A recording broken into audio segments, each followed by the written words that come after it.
Quando os portugueses chegaram ao Brasil em 1500, não estavam apenas trazendo uma nova cultura, mas também o legado de séculos de urbanismo europeu. Desde a Roma antiga até as cidades medievais, passando pelo planejamento das fortalezas e núcleos urbanos, as cidades portuguesas e suas colônias seriam moldadas por essas tradições urbanísticas adaptadas ao novo mundo. O urbanismo europeu que os portugueses trouxeram para o Brasil estava profundamente influenciado pelas tradições urbanísticas romanas e medievais. O modelo romano de cidade, com ruas retas, praças centrais e edifícios públicos, foi um dos principais legados. No entanto, a estrutura medieval das cidades muradas e a localização elevada dos centros administrativos também desempenhou um papel importante na formação das primeiras vilas brasileiras. As cidades medievais, em sua maioria, eram fortificadas, com muralhas que protegiam os centros urbanos e seus habitantes de ataques. Cidades como Lisboa e Bragança exemplificam esse modelo, com um centro administrativo situado em pontos elevados, como uma forma de defesa e controle. Essas cidades eram compostas por um traçado compacto e fechado, cercado por muralhas e com um núcleo central de funções políticas e religiosas. Quando observamos a organização urbana na Europa medieval, percebemos uma mudança fundamental em relação ao papel das grandes propriedades rurais. Inicialmente, essas propriedades eram lugares de produção, mas com o tempo elas passaram a se tornar o centro da vida social e política. O castelo, que começou como uma construção de madeira, foi gradualmente substituído por imponentes estruturas de pedra. Essas fortalezas não eram apenas residências dos senhores feudais, mas também centros de poder, onde se tomavam as decisões políticas e se controlava a terra. Ao redor dos castelos surgiam pequenas vilas, muitas vezes com casas simples, feitas de madeira ou pedra, que serviam tanto para moradia quanto para armazenar produtos agrícolas. Um misto de habitação e celeiro, portanto. No contexto luso-muçulmano, as cidades foram projetadas com um sentido claro de defesa. O centro cívico e administrativo era sempre posicionado em locais elevados, em colinas, o que dificultava o acesso de invasores. Não apenas pela posição estratégica, mas também pelas muralhas que protegiam as estruturas internas. Dentro do espaço fortificado eram encontrados o palácio do governante e os edifícios administrativos, militares e jurídicos, refletindo uma organização política bastante clara. Descendo da colina, a cidade se espalhava de maneira orgânica, quase como os tentáculos de um polvo. As ruas eram estreitas, sinuosas e frequentemente sem planejamento rígido. No entanto, apesar de sua aparência caótica, elas cumpriam uma função vital. Eram as vias de conexão entre os vários espaços da cidade, ligando as diferentes zonas de forma simples e prática. Essas cidades medievais também tinham uma particularidade no modo como as moradias eram dispostas. As casas voltavam-se para dentro, sem grandes janelas voltadas para a rua, como uma estratégia de proteção e privacidade. Além disso, os conjuntos de casas formavam bairros densos, onde a proximidade entre elas criava uma sensação de comunidade fechada, um verdadeiro microcosmo de vida coletiva. Agora, quando chegamos ao Brasil, a maior das colônias portuguesas, a situação se modifica, mas ainda preserva alguns desses princípios organizacionais. A partir das ordenações régias, o governo português implementou um sistema de planejamento urbano que visava impor uma certa regularidade nos traçados das vilas e cidades.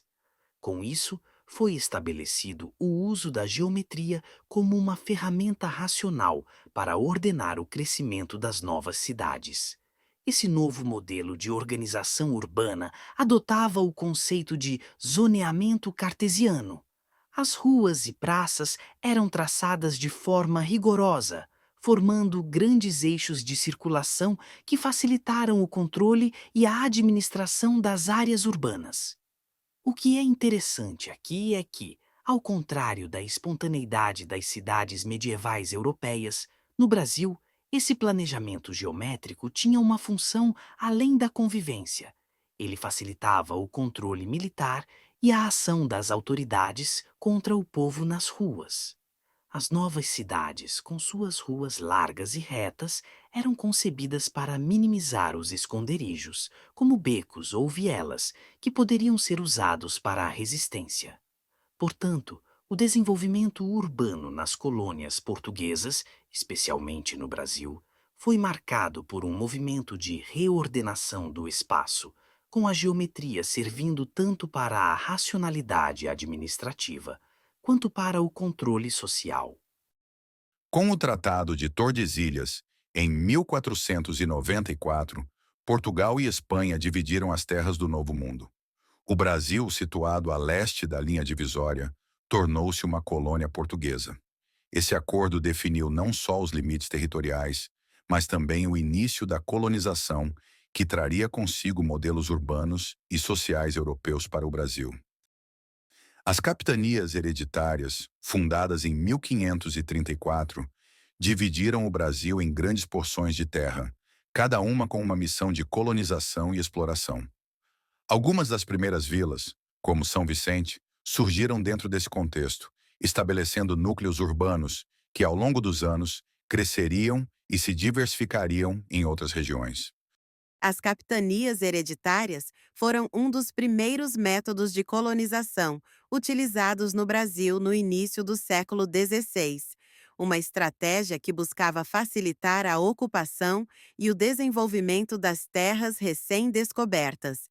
Explorada com ênfase na organização territorial e suas implicações para a cultura e a arquitetura do país. Em essência, as capitanias hereditárias eram faixas de terra que o rei de Portugal concedeu a nobres e donatários.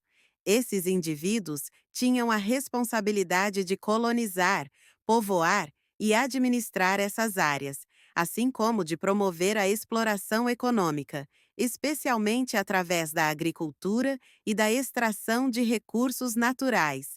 Essa abordagem espelhava práticas de gestão de território que já existiam na Europa, embora no contexto brasileiro apresentasse características únicas. Os donatários, que recebiam grandes extensões de terra, tinham o direito de fundar vilas, estabelecer o sistema de propriedade e, em muitos casos, trazer colonos. Contudo, a maioria das capitanias enfrentou dificuldades significativas, desde a falta de incentivos financeiros e apoio logístico até a resistência de populações indígenas. Esses desafios frequentemente resultaram em um fracasso nas iniciativas de colonização. Um dos exemplos mais notáveis de capitanias que obtiveram sucesso foi a de São Vicente, que se tornou um polo importante de desenvolvimento, especialmente sob a liderança de Martim Afonso de Souza. Ao contrário de outras capitanias, São Vicente teve condições mais favoráveis, o que levou ao seu crescimento. Isso pode ser visto como um precursor das cidades coloniais, que viriam mais tarde estabelecer-se em outras regiões do Brasil. Do ponto de vista arquitetônico, as capitanias hereditárias influenciaram diretamente o desenvolvimento das primeiras estruturas em terras brasileiras. As edificações construídas eram, em grande parte, de um estilo simples, refletindo a estética e as necessidades dos colonizadores. Com o tempo, essas influências começaram a mesclar-se com a cultura indígena e, mais tarde, a africana, formando um quadro arquitetônico diversificado e rico. Ademais, as capitanias hereditárias também desempenharam um papel crucial na formação das identidades regionais. Cada capitania desenvolveu características sociais, econômicas e culturais específicas. Durante o domínio holandês no Brasil, Recife experimentou uma transformação urbana notável. Sob o governo de Maurício de Nassau, foi criado um planejamento urbano mais moderno, com ruas largas, canais e espaços públicos que integravam a cidade com o ambiente natural, algo inédito até então no Brasil. O Brasil holandês trouxe uma visão inovadora para o planejamento urbano.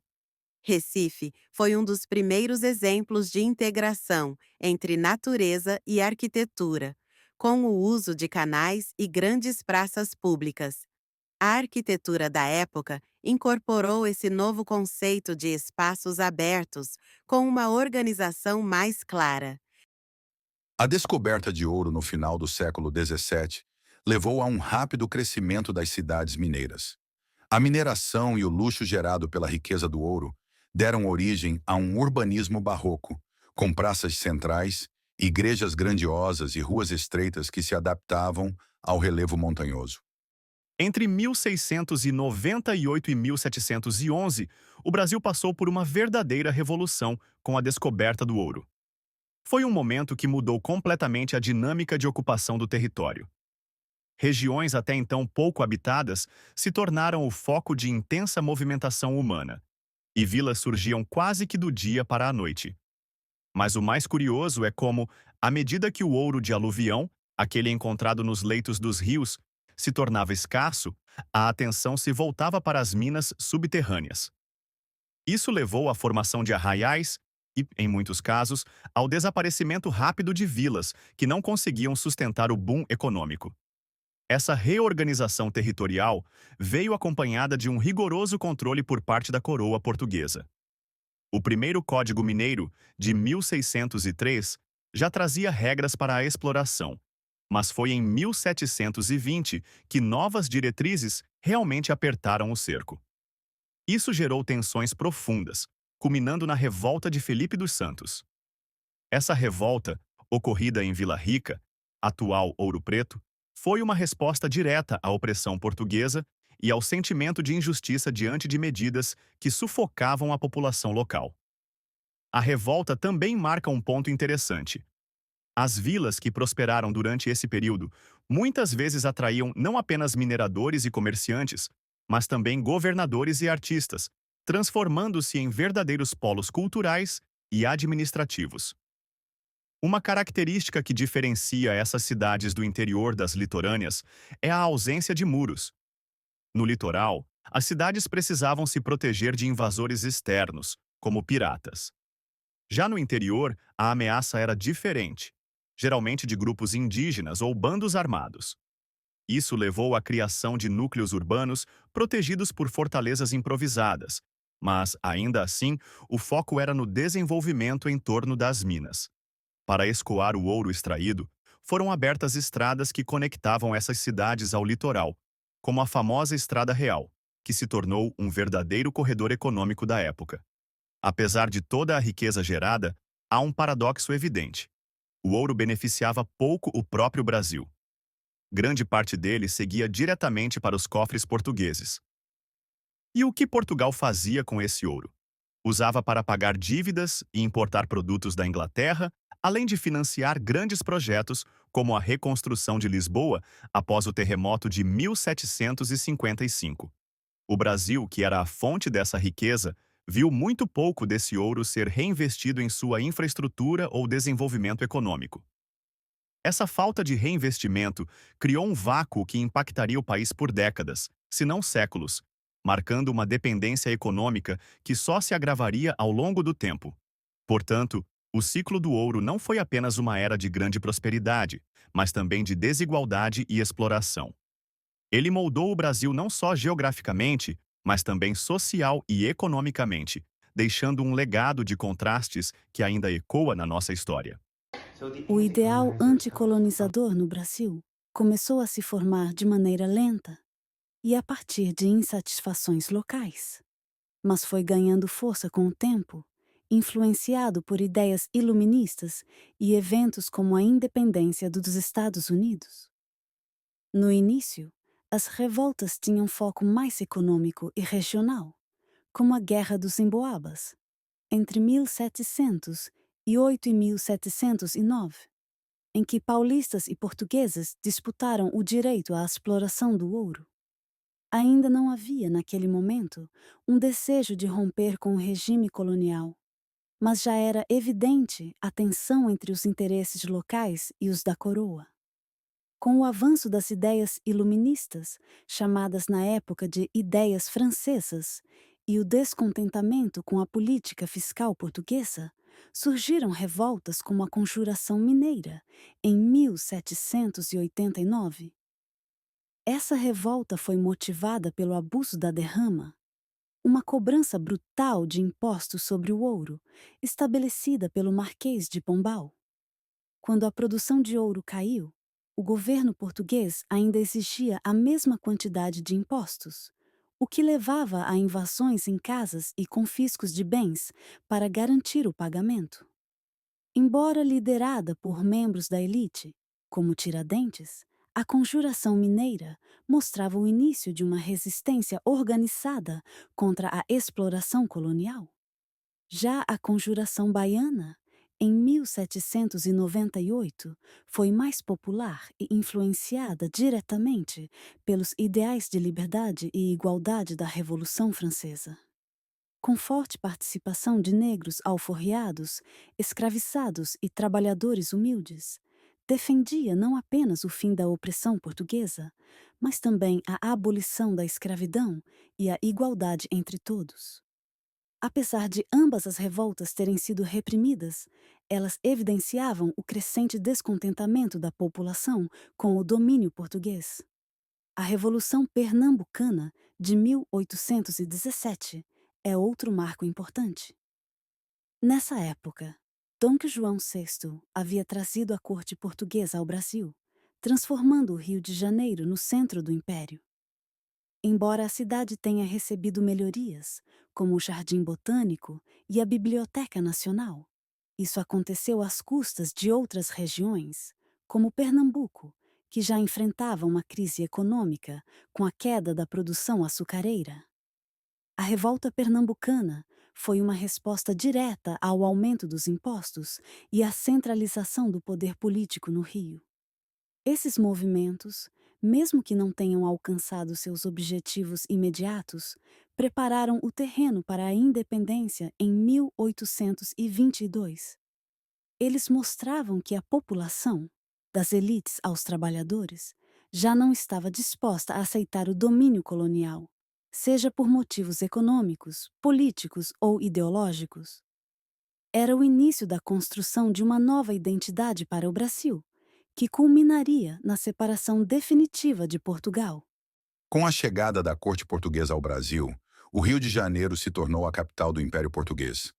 Isso trouxe mudanças profundas na urbanização da cidade, que passou a se espelhar nas grandes cidades europeias, com a construção de avenidas largas, praças monumentais e novos bairros planejados.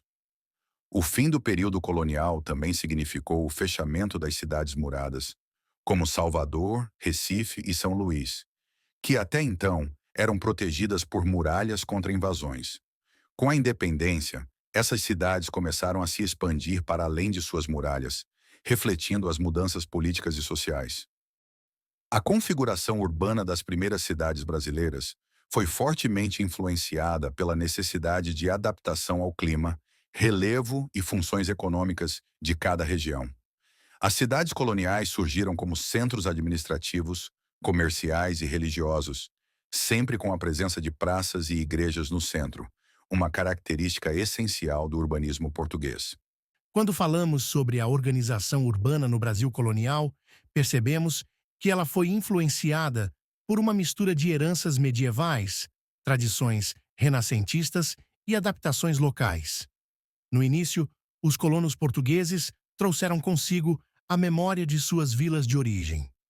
Essas vilas, muitas vezes, seguiam padrões orgânicos, onde a igreja e o castelo ocupavam os pontos mais altos, enquanto as ruas sinuosas refletiam uma herança muçulmana, como vemos no bairro Lisboeta de Mouraria. Esse modelo foi replicado no Brasil, mas de forma menos rígida e adaptada às condições do terreno. Com a chegada dos ideais renascentistas, surgiu a tentativa de implantar traçados regulares inspirados na tradição romana. As leis de Índias, aplicadas com rigor na América Hispânica, indicavam a criação de ruas em formato de tabuleiro de xadrez, partindo de uma praça central, para facilitar o crescimento ordenado das cidades. No Brasil, porém, essa organização foi mais flexível.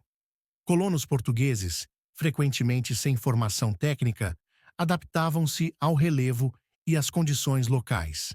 Salvador, por exemplo, foi planejada com traços regulares, mas o terreno entre encostas e o mar gerou quarteirões de formatos variados. Os lotes urbanos também são heranças antigas. No Brasil colonial, predominavam terrenos estreitos e compridos, semelhantes aos da Mesopotâmia, permitindo uma maior concentração de habitantes. Esse modelo foi adaptado ao clima tropical. As cozinhas, por exemplo, foram deslocadas para o quintal, reduzindo o calor interno das casas. Já as praças, desde os tempos gregos, eram espaços de convivência social. No Brasil colonial, continuaram sendo locais de comércio, procissões e eventos comunitários, mas de forma mais simples, sem equipamentos urbanos como os que surgiriam no século XVIII. Antes dessas vilas planejadas, as feitorias foram os primeiros assentamentos lusos. Pequenas, frágeis e localizadas perto do mar, elas garantiam a exploração inicial de recursos e serviam como pontos de defesa e comércio. Embora algumas tenham evoluído para vilas maiores, como São Vicente, muitas desapareceram sem deixar registros detalhados. A urbanização do Brasil colonial foi um equilíbrio entre influências externas e adaptações locais. O encontro de tradições medievais, modelos renascentistas e a geografia brasileira resultou em cidades que ainda hoje revelam traços dessa complexa formação histórica. Fundada em 1532, São Vicente é uma das primeiras vilas estabelecidas no Brasil. Sua localização estratégica favoreceu o desenvolvimento do comércio e das primeiras atividades portuárias. Como outras cidades do período colonial, seu traçado foi influenciado pela presença de engenhos ao redor e pelas demandas de defesa. Fundada em 1549, Salvador foi a primeira capital do Brasil e um dos centros de poder mais importantes do Império Português nas Américas. O traçado urbano de Salvador foi planejado ao redor de sua posição geográfica estratégica e da Baía de Todos os Santos. A cidade possuía um centro administrativo elevado, com a Praça Tomé de Souza e igrejas que representavam o poder religioso. Recife, que foi profundamente transformada durante o período de domínio holandês, 1630 a 1654, apresenta um urbanismo inovador. Os holandeses introduziram canais, ruas largas e uma relação mais harmoniosa com o meio ambiente. A cidade tornou-se um importante centro comercial e portuário, refletindo o caráter cosmopolita da época. Fundada em 1612, São Luís, no Maranhão, destaca-se pela sua influência portuguesa e francesa.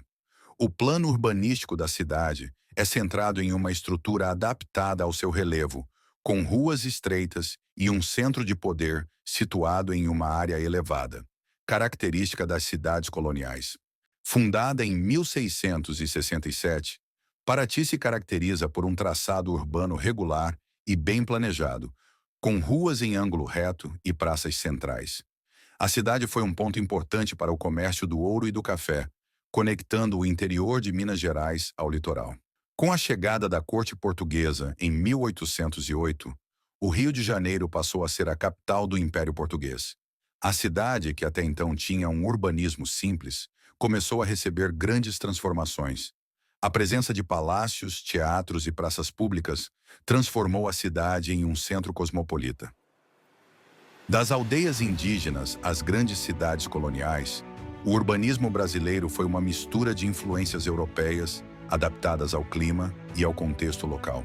Cada praça, cada rua e cada lote de terra conta a história de um Brasil em constante transformação, que se construiu na diversidade, nas adaptações e na resistência.